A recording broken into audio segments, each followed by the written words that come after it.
ఆ జిల్లాలో జెడ్పీ టార్గెట్గా చైర్ గేమ్ మొదలైందా? పీఠం కదిలించడమే మిగిలి ఉందా? ఎత్తులకు పై ఎత్తు రాజకీయాలు, వ్యూహ ప్రతివ్యూహాలు జిల్లా పొలిటికల్ పిక్చర్ను మరింత రసవత్తరంగా మార్చేస్తున్నాయా అంటే అవుననే సమాధానం వినిపిస్తుంది. నాయకుడు ఆదేశిస్తే జెడ్పీ పీఠాన్ని తన ముందు పెడతానంటూ ఓ కీలక నేత చేసిన వ్యాఖ్యలు జిల్లాలో రాజకీయ దుమారం రేపుతున్నాయి. పోనీ ఆ నేత తమాషాగా మాట్లాడే వ్యక్త అంటే అది కూడా కాదు. ఆయన అన్నాడంటే పగబట్టిన పాము కన్నా డేంజర్ అనే చెప్పాలి. ఇంతకు ఆ నేత అన్నంత పని చేస్తారా? అసలు జెడ్పీలో ఒక్క సీటు కూడా లేని పార్టీకి జెడ్పీ పీఠం ఎలా దక్కుతుంది? బలమే లేని చోట చక్రం ఎలా తిప్పుతారు? మాజీ మంత్రి మాటల వెనుక అసలు ఆంతర్యం ఏంటి? ఎవరా నేత?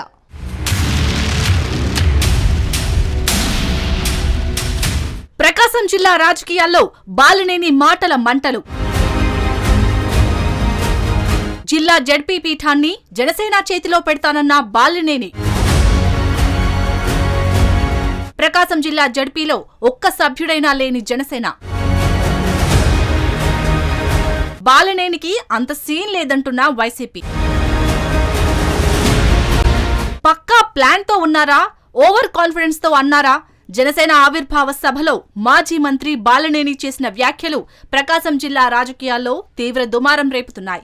అధినేత ఆదేశిస్తే ప్రకాశం జిల్లా జెడ్పీ పీఠాన్ని జనసేన చేతిలో పెడతానంటూ బాలినేని చేసిన వ్యాఖ్యలు వైసీపీలో కలకలం రేపుతుండగా, జెడ్పీలో ఒక్క సీటు లేని జనసేనకు జెడ్పీ చైర్ ఎలా దక్కుతుందన్న చర్చ జిల్లా రాజకీయ వర్గాల్లో మొదలైంది.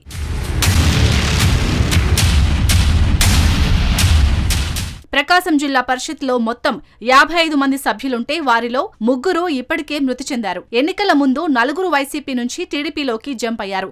అయినప్పటికీ వైసీపీకి ఇంకా 48 మంది సభ్యులు ఉన్నారు. వీరందరినీ వైఎస్సార్ జిల్లా కాంగ్రెస్ పార్టీకి అధ్యక్షుడిగా ఉన్న ఆ పార్టీ ఎమ్మెల్యే బూచేపల్లి శివప్రసాద్ రెడ్డి సమన్వయం చేసుకుంటున్నారు. అసలు ఒక్క సభ్యుడు లేని జెడ్పీని జనసేన కైవసం చేసుకుందామని ప్లాన్ చేయడమే రాజకీయంగా ఇంట్రెస్టింగ్ గా మారింది. ఒక్కరూ లేని చోట జనసేన జెండా ఎలా ఎగురుతుందనేది ఉత్కంఠకు కారణమవుతుంది.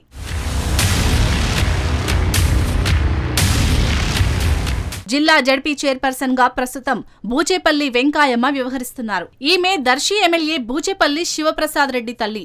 వైసీపీ అధినేత జగన్ కు సన్నిహితుడైన బూచేపల్లి 2019 ఎన్నికల్లో పోటీ చేయకపోవడంతో 2022లో జరిగిన ఎన్నికల్లో ఆయన తల్లికి జెడ్పీ చైర్పర్సన్ కట్టబెట్టింది వైసీపీ. జెడ్పీలో సంపూర్ణ బలం ఉండటంతో చైర్పర్సన్ గా ఏకగ్రీవంగా ఎన్నికయ్యారు వెంకాయమ్మ. ఇక అసెంబ్లీ ఎన్నికల వరకు జెడ్పీలో చక్రం తిప్పిన బూచేపల్లికి రాష్ట్రంలో అధికారం మారడంతో పరిస్థితులు ప్రతికూలంగా మారాయి. అసెంబ్లీ ఎన్నికల్లో దర్శి నుంచి పోటీ చేసిన బూచేపల్లి శివప్రసాద్ రెడ్డి స్వల్ప ఓట్లతో గెలిచారు.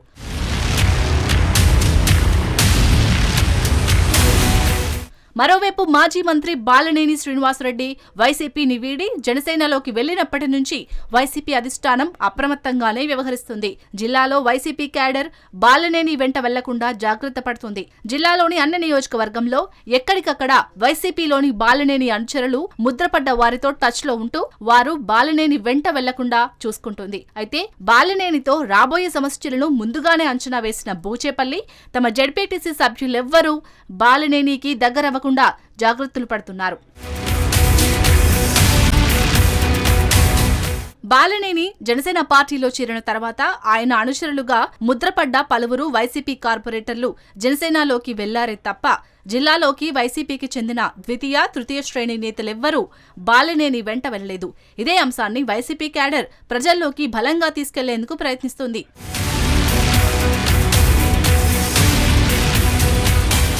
ఈ క్రమంలోనే జిల్లా జెడ్పీ పీఠం నుంచి వైసీపీని దించివేస్తానంటూ బాలినేని చేసిన వ్యాఖ్యలపై వైసీపీ నేతలు మండిపడుతున్నారు. ఆయనకంత సీన్ లేదంటూ విమర్శలు గుప్పిస్తున్నారు. జగన్ పై మాట్లాడినందుకే ఒక పక్క ఫ్యాన్ పార్టీ నేతలు నిప్పల గుండంలా రగిలిపోతుంటే మళ్లీ జెడ్పీ పీఠం గురించి మాట్లాడేసరికి ఒక్కసారిగా బాలినేనిపై బ్లాస్ట్ అయ్యారు. వరుస ప్రెస్ మీట్లతో బాలినేనిపై మాటల తూటాలతో దాడి మొదలుపెట్టారు.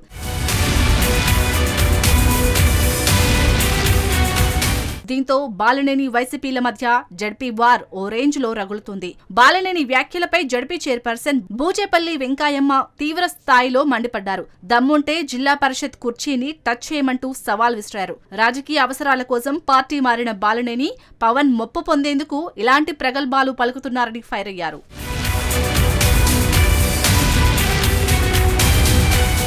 అయితే 5 సార్లు ఎమ్మెల్యేగా 2 సార్లు మంత్రిగా పనిచేసిన బాలినేని ఏ ప్లాన్ లేకుండానే బహిరంగంగా ఈ వ్యాఖ్యలు చేస్తారంటే నమ్మశక్యం కాని విషయం. ఇప్పటికే ఒంగోలు కార్పొరేషన్లో వైసీపీకి చెందిన 20 మంది కార్పొరేటర్లతో పాటు 3 కోఆప్షన్ సభ్యులను జనసేనలోకి తీసుకొచ్చారు. ఈ క్రమంలో ఇప్పటికే జడ్పీటీసీలతో కూడా తెర వెనుక మంతనాలు జరిపి ఉంటారనే ప్రచారం జరుగుతుంది. పలువురు జడ్పీటీసీలు జనసేనలో చేరేందుకు సిద్ధంగా ఉన్నారనే టాక్ కూడా జిల్లాలో వినపడుతుంది. ఆ ధీమాతోనే బాలినేని బహిరంగంగా మాట్లాడారని పొలిటికల్ వర్గాల నుండి వాదన వినిపిస్తుంది. మరోవైపు బాలినేని వర్గం కూడా త్వరలోనే జిల్లా పరిషత్పై జనసేన జెండా ఎగరేస్తామని చెప్పుకుంటున్న పరిస్థితి కనపడుతుంది. అయితే బాలినేని స్థానిక సంస్థలను పూర్తిగా కూటమి పార్టీలు కైవసం చేసుకునేలా వైసీపీ నుంచి జనసేనలోకి ఎలా చేర్చుకోవాలనే పవన్తో మాట్లాడినట్టు తెలుస్తోంది. ప్రస్తుతం జిల్లా మండల పరిషత్ కాల పరిమితి 4 ఏళ్లు పూర్తవడంతో అవిశ్వాస తీర్మానంతో తొలగించే అవకాశం ఉంది. ఈ నేపథ్యంలోనే బాలినేని జడ్పీ పీఠం గురించి మాట్లాడినట్లు రాజకీయ వర్గాల్లో చర్చ జరుగుతుంది.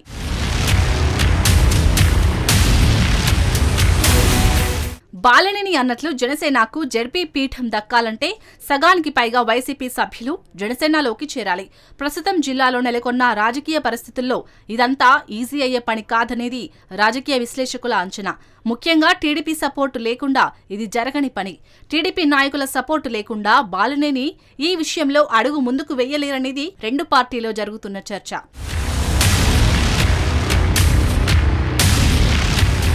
అయితే జిల్లాలోని టీడీపీ క్యాడర్ బాలినేని జనసేన పార్టీలో చేరడాన్ని జీర్ణించుకోలేకపోతుంది. పైగా బూచేపల్లి కుటుంబంపై జిల్లా రాజకీయ పార్టీలో సాఫ్ట్ కార్నర్ కూడా ఉంది. జడ్పీ కాల పరిమితి కేవలం 1 ఏడాది మాత్రమే ఉన్న నేపథ్యంలో ఇప్పుడంతా రిస్క్ చేసి వైసీపీ జడ్పీటీసీలు బాలినేని దగ్గరికి వెళ్తారా అన్న సందేహాలు కూడా తలెత్తుతున్నాయి. జనసేన ఆవిర్భావ సభలో బాలినేని ఆవేశంగా ఆ మాటైతే అన్నారు. కానీ ఆచరణలో అది అంత సాధ్యం కాదన్న చర్చ జరుగుతుంది.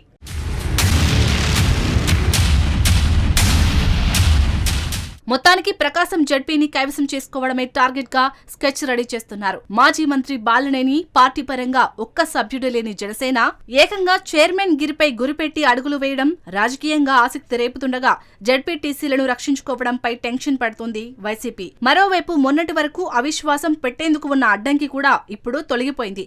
ఈ క్రమంలో పవన్ ఓకే అంటారా? ఒకవేళ ఓకే అన్నా బాలినేని తను చెప్పినట్టు మ్యాజిక్ ఫిగర్ అవసరమైన సభ్యులను పార్టీలోకి తీసుకురాగలరా అనేది తీవ్ర ఉత్కంఠకు కారణమవుతోంది.